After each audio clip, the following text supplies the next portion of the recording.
ओम नमो भगवते वासुदेवाय। मित्रों, मैं डॉक्टर टी पी त्रिपाठी, वास्तु ज्योतिषाचार्य, मछली शहर, वंदना ज्योतिष केंद्र में आपका स्वागत अभिनंदन करता हूँ। आज मैं आपको एक वीडियो ऐसा देना चाहता हूँ कि जब धर्म पर अत्याचार होने लगे तो क्या नैतिकता का पाठ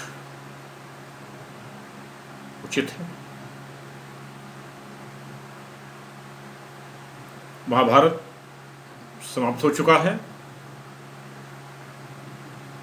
महाभारत के सबसे महान योद्धा पितामह भीष्म सरसैया पर पड़े हैं, उत्तरायण का इंतजार कर रहे हैं। इच्छा मृत्यु का वरदान था। युद्ध भूमि की नीरवता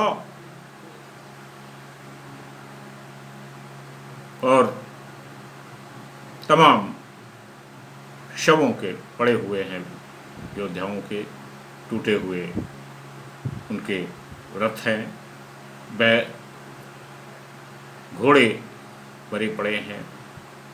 भगवान कृष्ण पितामह भीष्म के पास जाते हैं।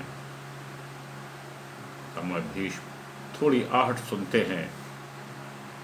उनके कान में प्रणाम पितामह की आवाज़ सुनाई पड़ती है। हल्की सी चेहरे पर उनके चमक नजर आती है और कहते हैं, आओ देवकी नंदन, बहुत सही समय पर आए। मेरे मन में कई प्रश्न हैं जो मैं तुमसे उत्तर चाहता हूँ। तुम तो ईश्वर हो। भगवान कृष्ण कहते हैं, नहीं पितामह, मैं तो आपका पौत्र हूँ। खिलखिला कर हंसते हैं पितामह भीष्म, बोलते हैं, सच में जानता हूँ, मुझे क्यों ऐसे कह रहे हो वासुदेव। राम का भी तुमने अवतार लिया था, अब कृष्ण के अवतार में हो। मेरे प्रश्न ये हैं कि क्या पितामह भीष्म को छल से मारना, द्रोणाचार्य को छल से मारना, जयद्रथ को छल से मारना और दुर्योधन को छल से मारना, क्या ये उचित था? भगवान मुस्कुराते हैं और कहते हैं कि इस प्रश्न का तो जवाब पितामह वही देगा जिसने ये किया है। मैंने तो कुछ किया नहीं। ईश्वर कुछ नहीं करता, वो तो मार्गदर्शन करता है। पितामह भीष्म कहते हैं कि आज मेरी अंतिम रात है, अब तो मुझे सही मार्गदर्शन कर दो कि क्या उचित है, क्या अनुचित है। तब भगवान कृष्ण थोड़े गंभीर हो जाते हैं और कहते हैं, पितामह, जब क्रूर शक्तियां, पाप भरी शक्तियां धर्म का विनाश करने पर तुली हो, उस समय नैतिकता का पाठ आत्मघाती होता है।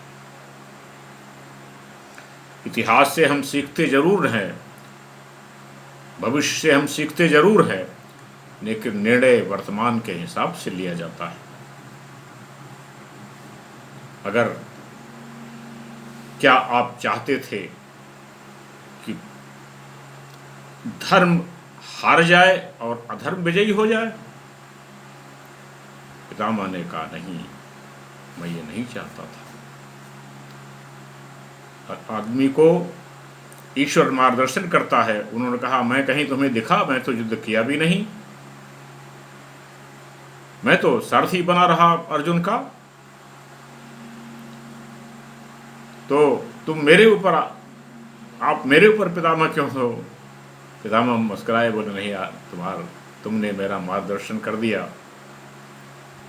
और प्रणाम पितामह करके वो लौटे। पितामह के चेहरे पर शांति दिख रही थी और धीरे धीरे उनकी आंखें बंद होने लगी निपथ में। तो याद रखें, जब भी अधर्म क्रूर शक्तियां धर्म को नाश करने पर तुली हों तो नैतिकता का पाठ आत्मघाती होता है। मेरी इच्छा थी कि आपसे ये शेयर करें। मेरा ये वीडियो पसंद आया तो शेयर करिए, सब्सक्राइब करिए, लाइक करिए। मेरा नंबर 9451033559 है। इस नंबर पर आप कॉल कर सकते हैं। वंदना ज्योतिष केंद्र लग्न कवच भी डिज़ाइन करता है जन्मतिथि के अनुसार, जो आपके लिए बहुत फ़ायदेमंद होगा। 7,000 का 6-7 हज़ार खर्चा आता है। चांदी में गढ़ के मिस्टिकल नंबर्स होते हैं जो स्पेशल मुहूर्त में बने जाते हैं, गढ़े जाते हैं और पहने जाते हैं मंत्रों के साथ। आज इतना ही, कल फिर, तब तक के लिए नमस्कार।